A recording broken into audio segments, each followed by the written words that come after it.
Assalamualaikum warahmatullahi wabarakatuh. Bagaimana kabarnya anak-anak pada hari ini?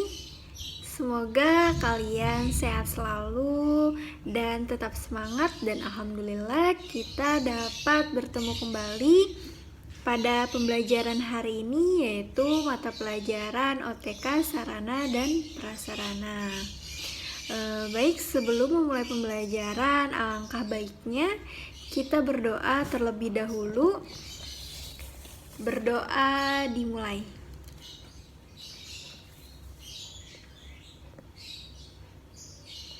Berdoa selesai. Baik anak-anak, ibu ingatkan kepada kalian yang belum mengisi absensi di Google Classroom, segera diisi ya. Pada hari ini kita akan mereview kembali mengenai KD 3.9, yaitu tata ruang kantor, yang dimana kita sudah mempelajarinya ya. Maka dari itu penting sekali untuk kita mereview kembali materi yang sudah kita pelajari agar kita dapat mengingatnya kembali dan jangan sampai lupa. Oke. Sebelum memulai pembelajaran, Ibu punya quotes nih buat kalian, yaitu masa depan adalah milik mereka yang menyiapkan hari ini. Nah, jadi siapa nih dari antara kalian yang sudah menyiapkannya gitu?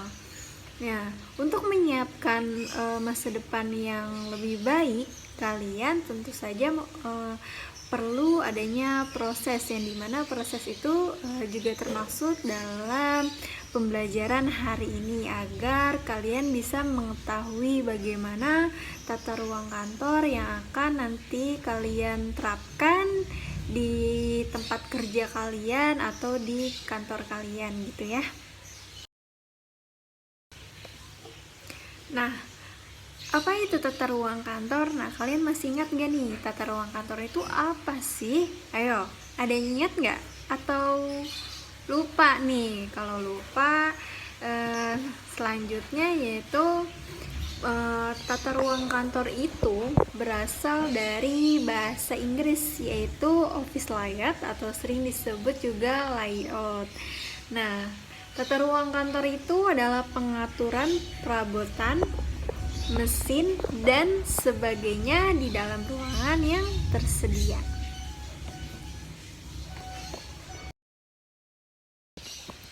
Selanjutnya, menurut Liang Jie, tata ruang kantor adalah penyusunan alat-alat pada letak yang tepat serta pengaturan kerja yang memberikan kepuasan bekerja bagi karyawannya. Selanjutnya ada Little Peterson mengatakan bahwa tata ruang kantor dapat dirumuskan sebagai penyusunan perabot dan alat-alat perlengkapan pada luas yang tersedia. Selanjutnya, tata ruang kantor memiliki manfaat, yaitu yang pertama yaitu mencegah terganggunya para pegawai pada publik yang akan mendatangi satu bagian tertentu. Yang kedua, pemakaian ruangan kerja yang efisien, yaitu suatu luas lantai tertentu dapat dipergunakan untuk keperluan sebanyak-banyaknya. Yang ketiga, mencegah penghamburan tenaga dan waktu para pegawai karena berjalan mondar-mandir yang sebenarnya tidak perlu. Yang keempat yaitu menjamin kelancaran proses bekerjaan. Ibu jelasin sedikit ya anak-anak. Jadi nanti kalau kalian bekerja di kantor harus bisa menyusun tata ruang kantor tempat kamu bekerja. Susunlah tata ruang kantor itu menjadi tata ruangan yang efektif dan efisien. Artinya pekerjaan-pekerjaan yang memerlukan pelayanan yang segera harus ditempatkan yang lebih mudah dijangkau masyarakat, jangan sampai melewati bagian-bagian yang lain sampai mengganggu pekerjaan yang lainnya. Kemudian pekerjaan yang menghasilkan suara yang bising nih harus ditempatkan di suatu ruangan tertentu sehingga tidak mengganggu para pegawai yang memerlukan konsentrasi khusus. Untuk ruangan kerja pimpinan nih biasanya diharapkan ada di sekitar pegawai, karena itu untuk memantau aktivitas pegawai agar bisa bekerja lebih baik lagi. Selanjutnya kita akan membahas mengenai jenis-jenis tata ruang kantor. Yang pertama ada tata ruang kantor berkamar. Nah, tata ruang kantor berkamar ini adalah tata ruang kantor untuk pekerjaan yang dipisahkan menggunakan sekat atau kamar-kamar. Nah, ini nih contohnya. Udah jelas banget ya dari contohnya, gambar yang ini tuh emang ada sekat-sekat yang emang sengaja digunakan untuk ruangan tersebut gitu. Selanjutnya ada keunggulan dan kekurangan dari tata ruang kantor berkamar. Keunggulannya yaitu privasi pekerja lebih terjaga dan lebih nyaman dan tenang ya pastinya, dan konsentrasi karyawan bisa lebih terjaga. Nah, bisa dilihat memang dari contohnya bahwa tata ruang kantor berkamar ini memang mempunyai privasi yang lebih aman, karena tidak apa yang kita kerjakan, apa yang kita lakukan, apa yang kita bicarakan kepada tamu dan sebagainya tidak dapat terdengar oleh pegawai lain atau orang lain gitu ya. Tentunya konsentrasinya lebih terjaga. Nah, selanjutnya ada kekurangannya nih. Kekurangannya itu komunikasi terhalang oleh sekat. Yang kedua itu memakan banyak biaya untuk membangun bilik-bilik ruang kerja. Yang ketiga ada kantor terlihat sempit karena banyaknya tembok pemisah. Nah, selanjutnya nih yang kedua ada tata ruang kantor terbuka. Nah, tata ruang kantor terbuka ini merupakan pengaturan tata ruang kantor dengan menggunakan sebuah ruangan besar untuk bekerja yang ditempatkan beberapa orang pegawai. Para pegawai dapat melihat satu sama lainnya. Nah, seperti contoh yang ini nih, kita bisa melihat ini termasuk tata ruang kantor terbuka. Selanjutnya ada keunggulan dan kekurangan dari tata ruang kantor terbuka. Keunggulannya itu ada ruang kantor terlihat lebih luas. Yang kedua ada mudah dalam berkomunikasi antar pegawai. Yang ketiga ada pemeliharaan dan biaya pembangunan kantor lebih mudah gitu ya. Nah, yang selanjutnya ada kekurangan tata ruang kantor. Nah, kekurangan tata ruang kantor terbuka ini cenderung lebih berisik, sulit mengerjakan kerjaan yang konfidensial, dan kurang efektif karena dapat merusak konsentrasi pegawai. Karena tata ruangan kantor terbuka ini kita menyatu dengan para pegawai yang lainnya sehingga cenderung berisik gitu ya. Selanjutnya ada tata ruang kantor berpanorama.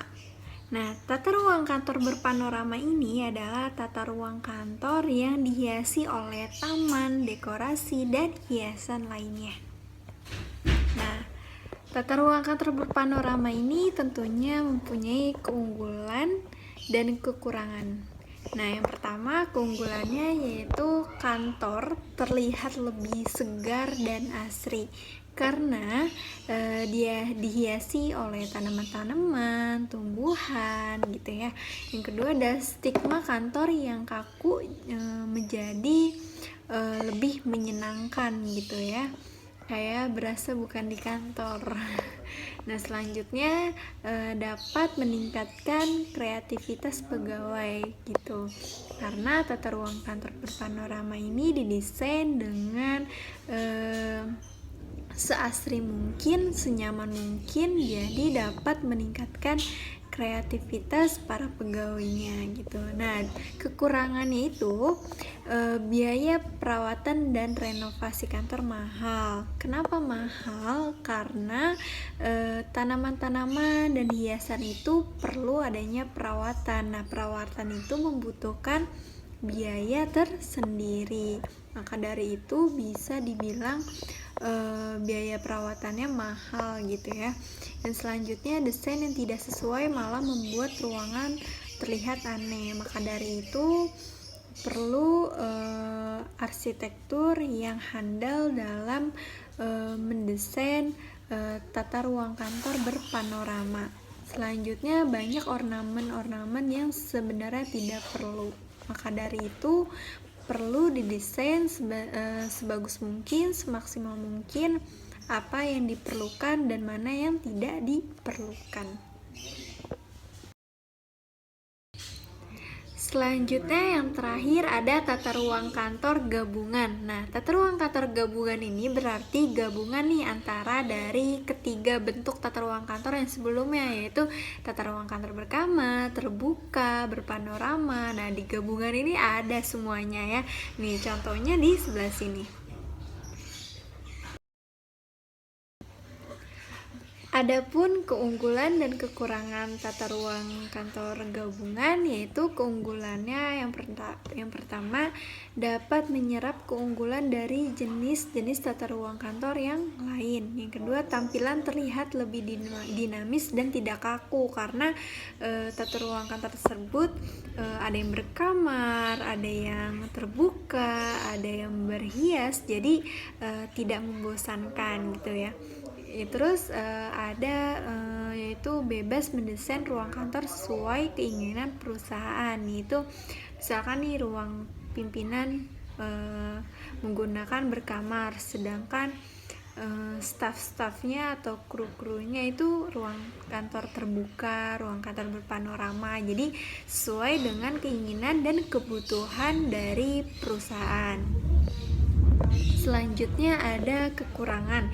Nah, kekurangan tata ruang kantor gabungan itu yaitu biaya perawatan dan pembangunan kantor ini lebih mahal dikarenakan tata ruang kantor gabungan ini memiliki semuanya gitu. Ada yang berkamar, terbuka, berpanorama atau berhias gitu. Tentu saja itu membutuhkan biaya yang mahal gitu ya.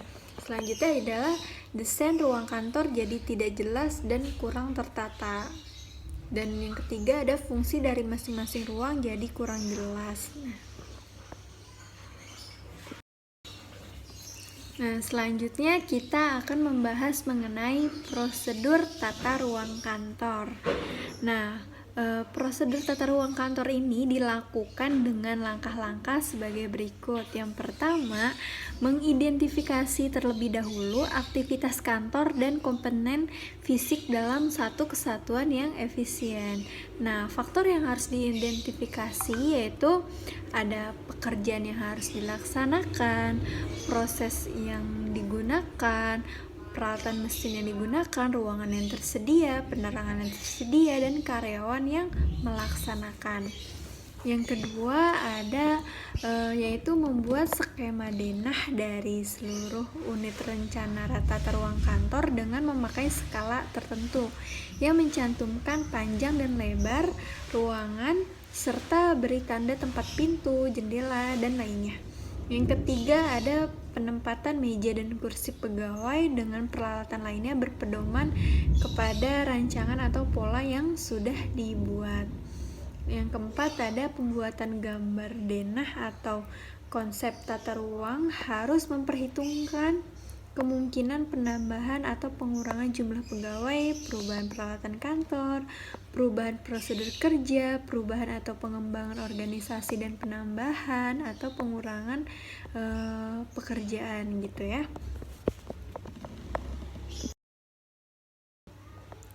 Selanjutnya kita akan membahas mengenai ergonomi tata ruang kantor. Nah, kata ergonomi berasal dari dua kata bahasa Yunani, yaitu ergon yang artinya gerak atau kerja, yang kedua ada nomos yang artinya alamiah. Nah, ergonomi ini berarti gerakan yang efisien dan efektif tanpa menimbulkan kelelahan dan kecelakaan sesuai kemampuan tubuh, tetapi dapat mencapai hasil kerja yang optimal. Nah, dengan kata lain, ergonomi merupakan ilmu yang meneliti tentang keterkaitan antara manusia dan lingkungannya. Jadi pada intinya ergonomi itu adalah keseimbangan antara tubuh kita, tubuh manusia atau kemampuan tubuh kita di saat bekerja. Jangan sampai nih apa yang kita kerjakan di dalam suatu kantor itu nantinya akan menimbulkan kelelahan sehingga terjadi kecelakaan. Nah, dengan adanya ergonomi, hal-hal yang tidak kita inginkan itu kita hindarkan sehingga kita dapat bekerja di suatu tempat itu bisa nyaman, tentram, sehingga kita bekerja dengan enjoy, tidak lelah. Ya maka dari itu akan menghasilkan kerja yang efektif dan efisien sehingga bisa mencapai hasil kerja yang maksimal atau bagus. Itu ya maksud dari ergonomi. Nah, kalau di suatu kantor berarti di saat kita kerja di kantor nih, kemampuan tubuh kita harus seimbang dengan pekerjaan yang kita hadapi sehingga kita nanti bisa bekerja di kantor dengan baik. Misalkan nih, meletakkan alat-alat jangan sembarangan seperti mesin-mesin kantor dan lain-lainnya karena akan mempersulit tubuh kita di saat melakukan pekerjaan gitu ya. Nah, selanjutnya ada hal yang harus diperhatikan dalam penerapan ergonomi dan tata ruang kantor antara lain sebagai berikut. Nah, yang pertama itu kita harus memperhatikan yaitu adanya komitmen. Nah, komitmen ini adalah kesepakatan secara tidak langsung mengikat nih antara pimpinan dan pegawai dalam menjalankan sebuah aturan atau program demi mencapai tujuan bersama. Yang kedua ada pelatihan. Jadi seluruh pegawai perlu untuk mengetahui pentingnya penerapan ergonomi agar produktivitas meningkat. Yang ketiga ada kelompok kerja. Nah, bentuk kelompok kerja ini yang bertanggung jawab dalam penerapan ergonomi tata ruang kantor. Selesai sudah penjelasan mengenai materi tata ruang kantor. Nah, apa ada yang ingin bertanya? Atau ada yang kurang mengerti? Silahkan ditanyakan, bisa melalui kolom komentar ini ataupun nanti di WhatsApp grup ya. Jangan sungkan, jangan malu untuk bertanya, oke? Nah, dapat kita simpulkan pada pembelajaran hari ini yaitu tata ruang kantor merupakan salah satu faktor yang mendukung pekerjaan kantor sehingga ruang kantor itu harus ditata sedemikian rupa untuk mendukung efektivitas dan efisien kerja di kantor. Nah, selanjutnya ergonomi ini adalah penataan dan penyusunan tempat kerja, perabot, dan perlengkapan menggunakan gerakan yang efektif, efisien, dan nyaman sesuai dengan kemampuan tubuh manusia, pekerjaan, dan lingkungan kerjanya sehingga menghasilkan kinerja yang produktif gitu ya. Oh ya, Ibu juga ingin menampilkan tugas-tugas kalian yaitu membuat mind mapping ya. Waktu itu kalian pernah diberi tugas membuat mind mapping mengenai tata ruang kantor. Nah, di sini Ibu akan menampilkan tugas-tugas kalian ataupun dari teman-teman kalian dan kalian bisa melihatnya ya.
alhamdulillah kalian memang luar biasa dan kalian memang anak-anak yang cerdas.